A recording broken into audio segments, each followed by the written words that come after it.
사랑과 마음 상담센터에서 보내드리는 새벽 프로그램 이른 아침 햇살 받기 시간입니다. 하나님의 말씀을 들으며 마음을 치료하시는 하나님의 사랑을 경험하는 시간이 되시길 바랍니다.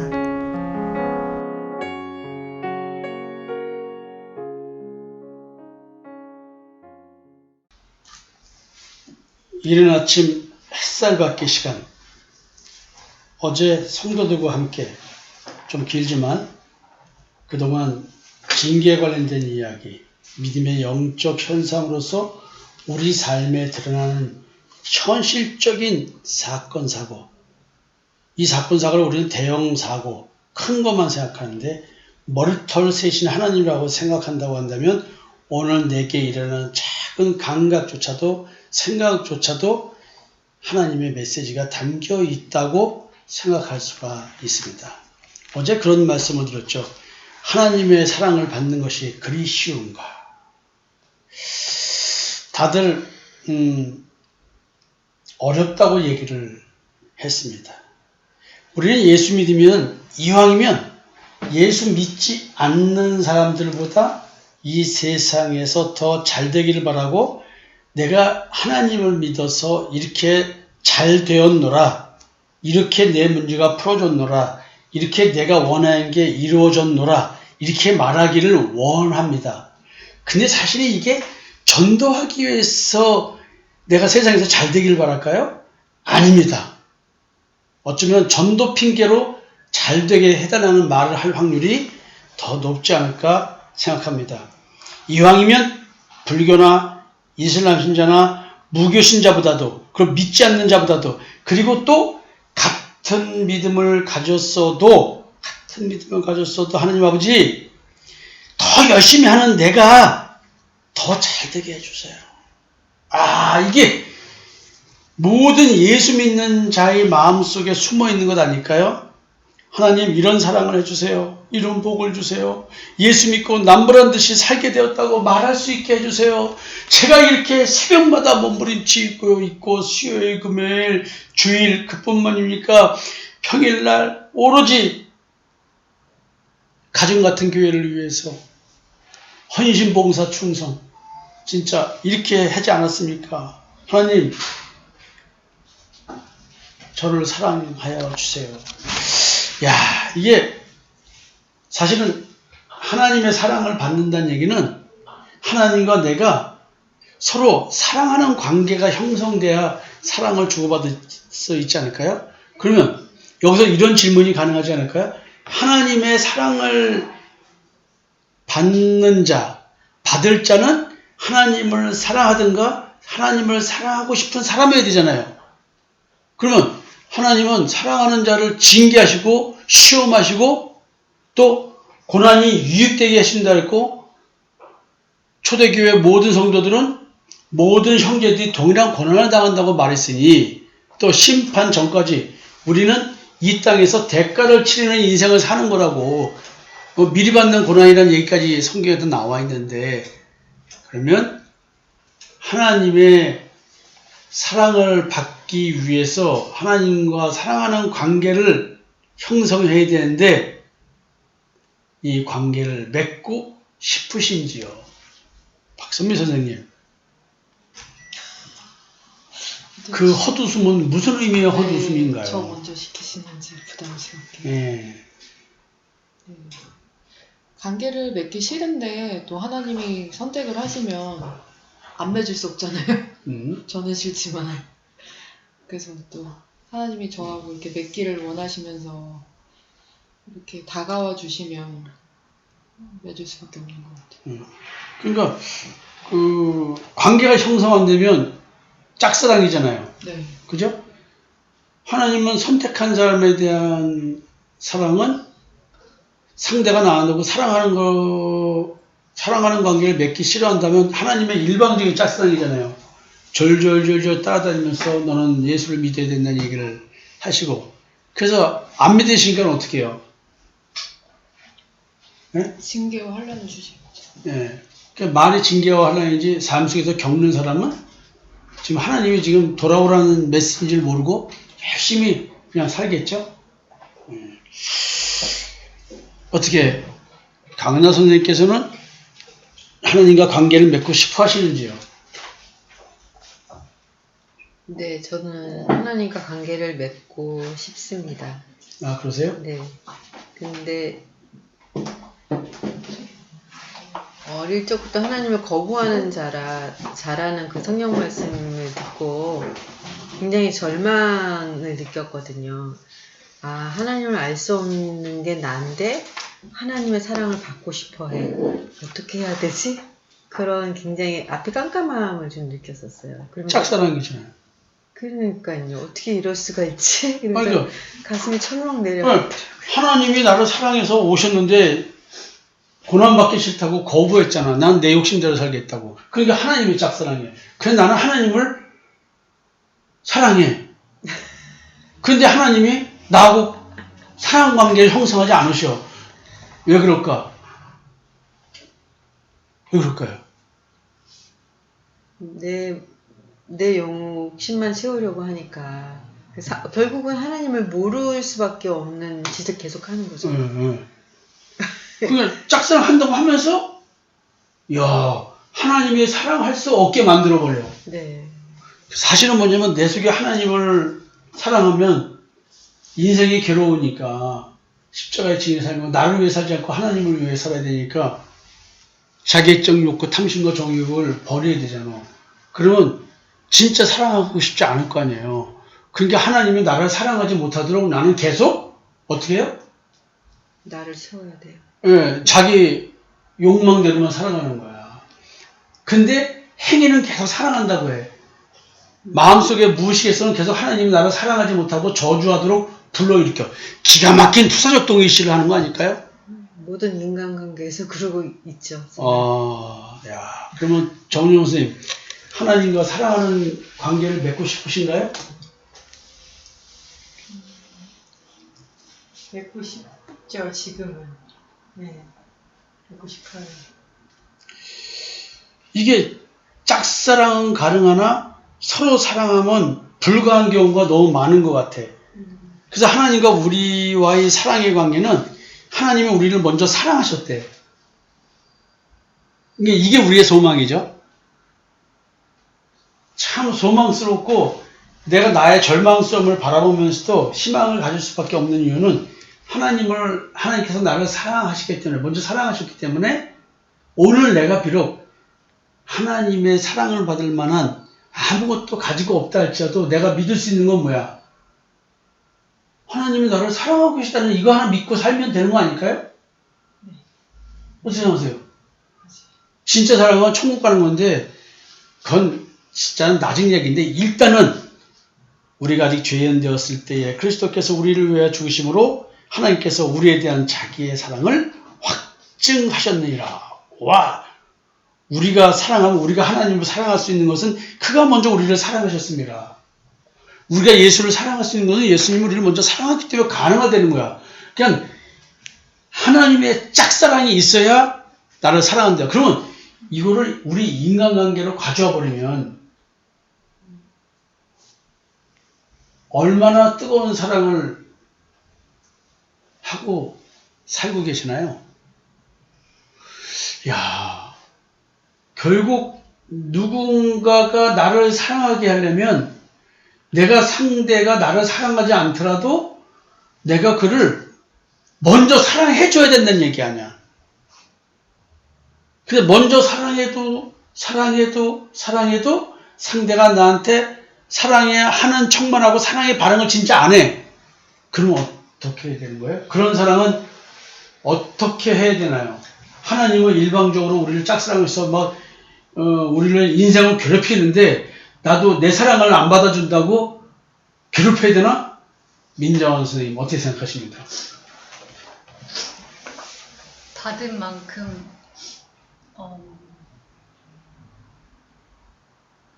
기다려야 하는 것 같아요. 하나님께 받은 사랑만큼 사랑과의 사랑은 상대가 나를 사랑할 때까지 기다려야 된다. 사랑 안 하더라도 주기만 해야 되는 것이 정답인 것 같아요. 정답. 오. 그럼 여기서 좀 더 나이 먹은 언니 박선미 선생님, 이 말에 대해서 어떻게 생각하십니까? 사랑을 안 주더라도 사랑하는 게 정답인 것 같다. 주는 게 정답인 것 같다. 주는 게 정답인 건 맞는 것 같은데. 답은 아는데 하긴 싫어. 답을 표시하긴 싫어? 아니, 그게, 예를 들어 제가 누군가에게 사랑을 주고, 뭐 그리스 사랑을 전했는데, 그 사람이 막 반사를 하면서 나는 받지 않겠다, 거부하겠다고 할 때, 사실은 사랑을 주고 싶다가도 막 싫어지잖아요, 그 사람이. 저도 제가 사실 그런 가해자, 짓을 좀 많이 했었고. 너 누구한테? 기본적으로 이제 목사님한테 많이 했었고. 또 청소년들을 보면서 저의 모습을 많이 보고 있어요. 비행 청소년? 차단시키는. 네. 그걸 보면서 목사님이 오랜 시간 저희들을 되게 기다리셨잖아요. 사실 그냥 말없이 지켜보셨잖아요. 사실은 뭐 이래라 저래라 뭐 이렇게 중간 잔소리는 하시지만 이렇게 시간을 두고 이렇게 보시는 게 진짜 힘드신다는 생각이 들어요. 저는 요즘. 왜냐면 저는 그런 학생들이 그냥 한두 번만 만나도 되게 지치더라고요. 왜냐면 저는 마음속으로 조건을 제시하고 있는 거예요. 내가 이만큼 너한테 애정과 관심을 줬으면 너도 뭔가 나한테 이런 표현을 해줬으면 좋겠는데 아예 없다라고 느껴졌을 때 되게 절망감이 오더라고요. 그래서 조건 없이 그냥 바라봐주면서 기다려주는 게 진짜 힘들다, 그런 생각이 많이 들더라고요. 기다리는 사랑. 우리는 이거야. 하나님이 우리를 기다려주시고 계시잖아요. 그러니까 이게 하나님과 이제 짝사랑이 아닌, 나의 짝사랑이 아니고 하나님의 짝사랑이 아니고, 둘 다 이제 만나서 하나님과 사랑의 관계를 맺고 살아간다면, 이런 영적 상태가 된 사람은 하나님이 나를 기다리신 것 같이 그 기다림이 내 삶 속에서 현상으로 드러난다는 거죠. 이 기다림이 어쩌면 하나님이 내게 주신 징계일 수 있어요. 이 기다림이. 그런 생각 혹시 안 드세요? 기다림이 쉬울까요? 지금 말한 것처럼 절망, 좌절, 실망, 또 상대는 나한테 그냥 기다리게 하는 것이 아니라 원망, 미움, 때로는 저주에 가까운, 더 이상 얼굴을 보기 싫을 정도의 어떤 행동들도 할 수 있는 거예요. 성경은 정확하게 내가 기다리는 사람은 기본적으로 가족일 확률이 높잖아요.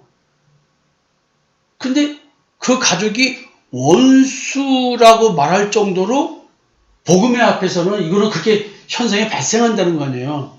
그러니까 이것은 짝사랑을 하는 자라서 기다림이 있기 전에는 안 되는 거야. 이거 엄청난 거죠.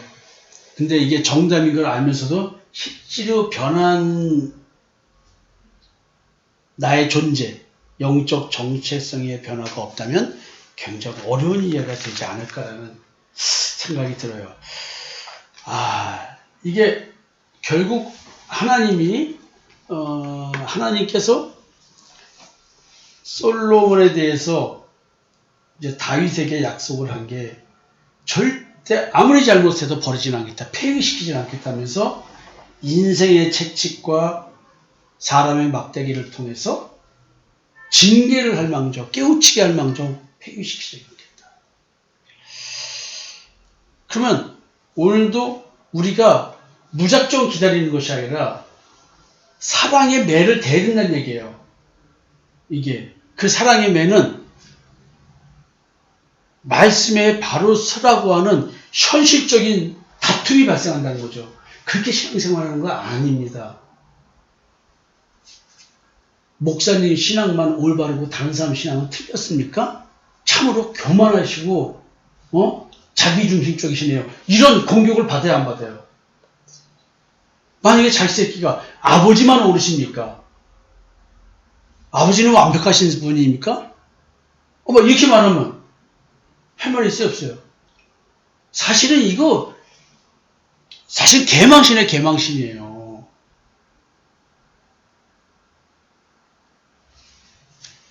이게 어떡할까 이거?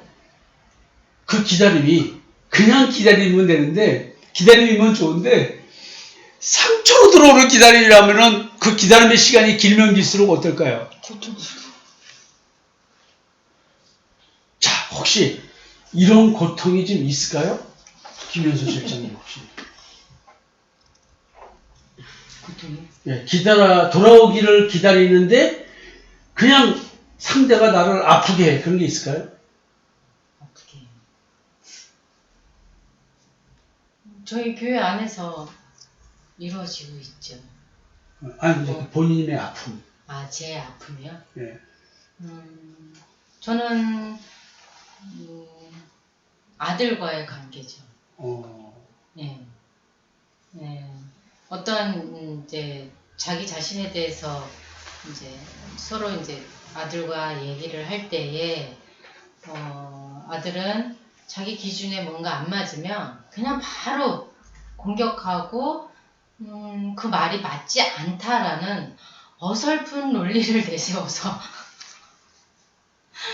얘기를 하니까 좀 황당할 때가 좀 많죠. 예, 그리고 그게 맞다라고 주장을 해버리니까 이제 예전에 같았으면 이제 감정이 많이 상하는데 지금 같은 경우는 저희 아들 상태가 이제 어떤지 알고 어떤 부분이 왜곡이 돼서 저렇게 얘기하는지 아니까 좀 마음이 아파요. 그리고 그 아들이 하나님 언제 저 아들 하나님 품으로 돌아올까요? 예전에 제가 그렇게 일곱째 행위 신앙으로 다니면서 저희 아들을 데리고 다녀서 저 때문에 교회를 안 나온다 하니 네, 하나님 저 아들 언제 돌아올지는 모르지만 그 대신 저는 이제 여기 안에서 청년들 내 자식처럼 은 아니어도 그래도 영적인 그 아이들 이제 상담을 하며 또한 관리를 하면서 대신 그 아들 하나님께 맡기고 이렇게 이제 한다고 저희 하나님께 기도하면서 가고 있거든요. 근데 말 한마디 한마디가 좀 아프더라고요. 그리고 그 말도 안 되는 말 꼬투리. 예. 그러면 사실 뭐 고통스럽죠. 부모로서 기다린다 하지만 참 희한한 것은 다른 교회 끌고 다닐 때는 잘 다니다가 우리 교회 와서는 왜 이젠 그만 따라다닐 거예요. 왜 이럴까 다 들고 희한해 그죠? 그거 참. 자 그러면 기다리는 아픔이 혹시 있었던 적 있습니까? 기다리는 아픔. 민정 선생님 혹시 있으신가요? 기다리는 아픔. 누구를 기다리고 있나요? 기다리는 아픔은 나 엄마 때문에 많이 나한테 울었잖아. 엄마는 뭐 그냥 기다리는 아픔이라기보다 그냥 안타까움인 거죠. 고통이라기보다는. 혹시 박선미 선생님은 기다리는 아픔이 있나요? 기본적으로는 남편이었던 것 같아요. 네. 근데 사실은 그 기다림이 정말 제가 하나님의 사랑으로 품으면서 기다림이라기보다는 남편을 통해서 뭔가를 채우고자 했는데 그게 안 채워짐으로 좀 변하면 채워질까? 그런 것도 있었어요, 사실은. 근데 이제 목사님이 근본적으로는 기다려라고 일단은 이렇게 저한테 엄청나게 얘기를 하셨고 10년 걸린다. 그랬고 그런 거가 있었기 때문에 베이스는 사실은 기다린 거는 맞는 것 같아요. 근데 그 안에 여러 가지 요소들이 그 죽지 않았던 그런 요소들이 있기 때문에 기다리다가 남편이 변하면 뭔가 또 나한테도 떡이 떨어지지 않을까 이런 것도 내심 있었던 것 같아요. 지금 몇 년 됐나? 몇 년 됐죠? 10년은 안 됐어요. 7, 8년 정도 되지 않을까 싶어요. 얼마 안 남았네요. 정은영 선생님 혹시 기다림의 아픔이 뭐가 있나요? 저는 얼마 안 됐는데 그 전에는 이제 뭐 신우랑 같이 살았으니까 신우 전도하고 그리고 남편과 같이 그 신앙생활하는 게 제 어떤 로망이었던 것 같아요. 가족이 전부 교회 가서 예배드리는 자유스럽지 못한 상황이었으니까. 근데 지금은 사실 저를 기다리는 마음이 더 많은 것 같아요. 저 스스로 목사님이 계속 저를 기다려주시고 말씀으로 계속 제 안에 영한테 계속 말씀해주시고 제가 옛사람에서 새사람으로 변하기까지 기다리시는 것처럼 저 또한 욕심이 많으니까 막 많이 변하고 싶잖아요. 근데 잘 못 알아듣고 또 하나님이 진짜 내가 죄인 되었을 때 예수 그리스도의 십자가 사랑으로 저를 그렇게 품어주셨는데 저 스스로 답답할 때가 너무 많죠.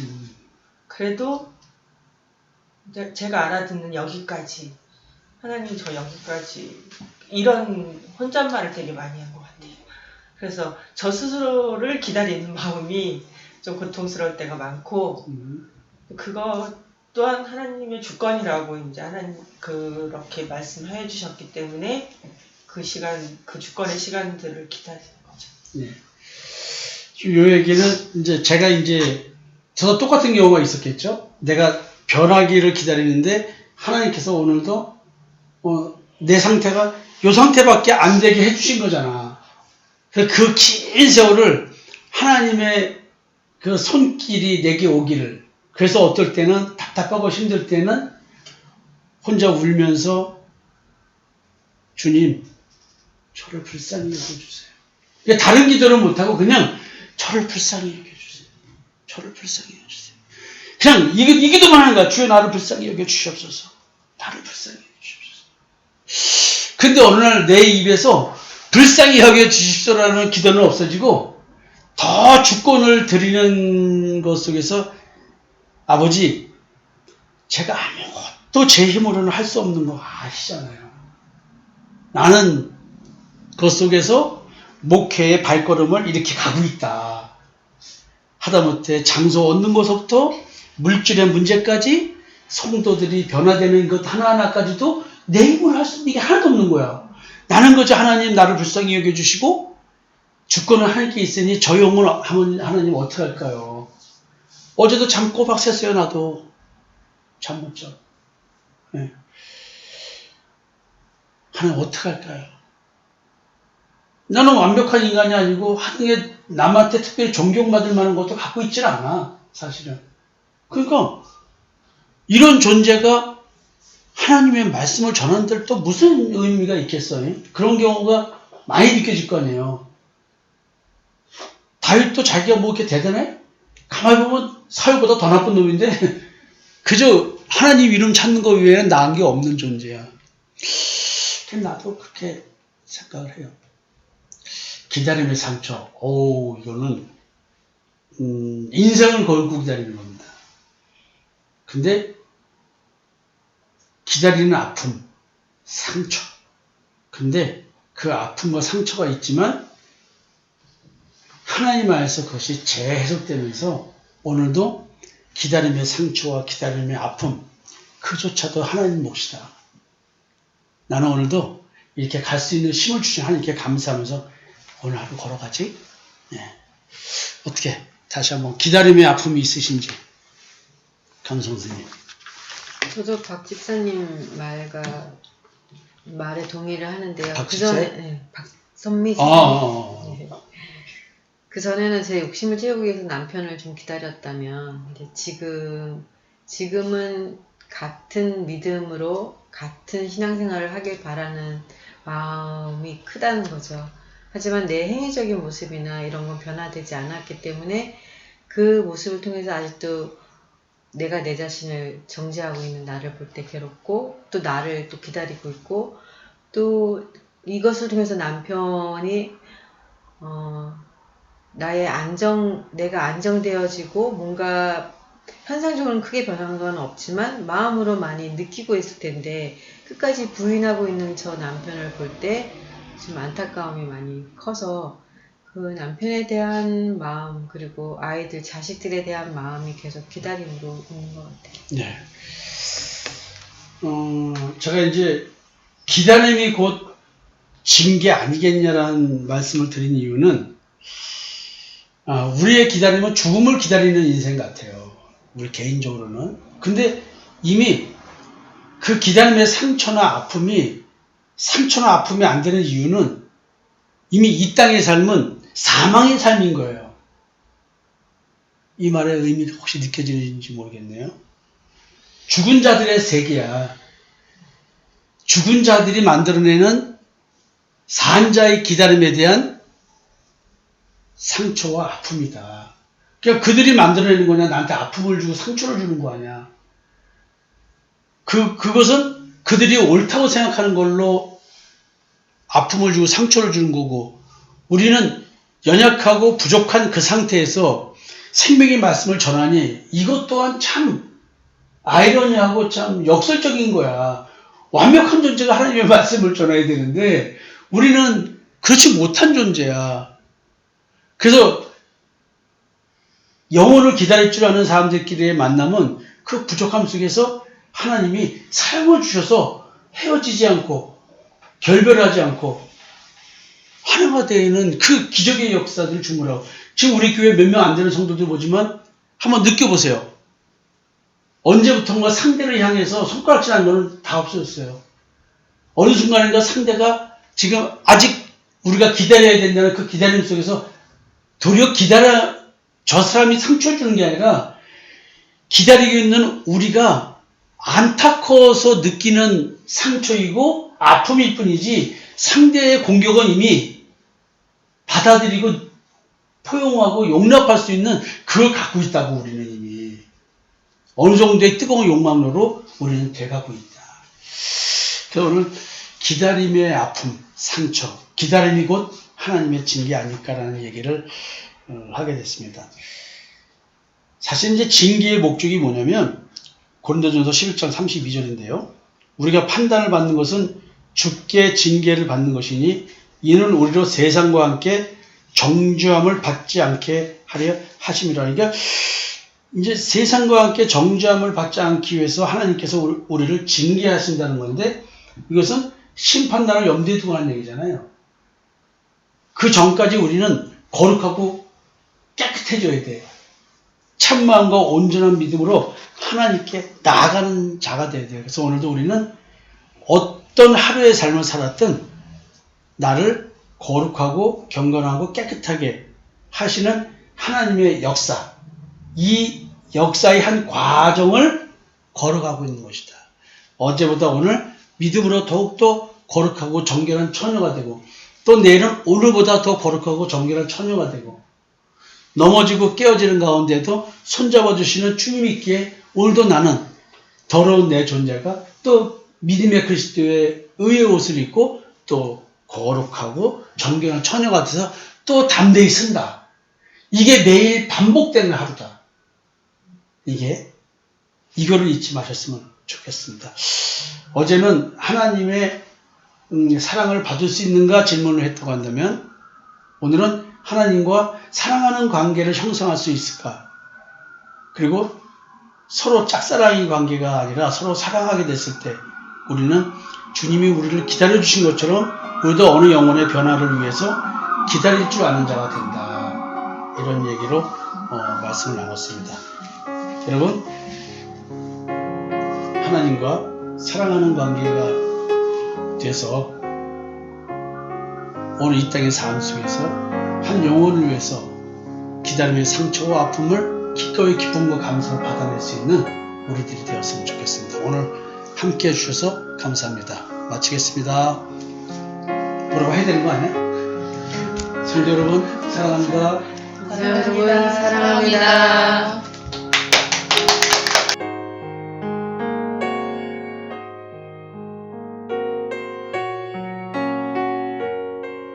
지금까지 사랑과 마음 상담센터에서 보내드리는 새벽 프로그램 이른 아침 햇살 받기 시간이었습니다.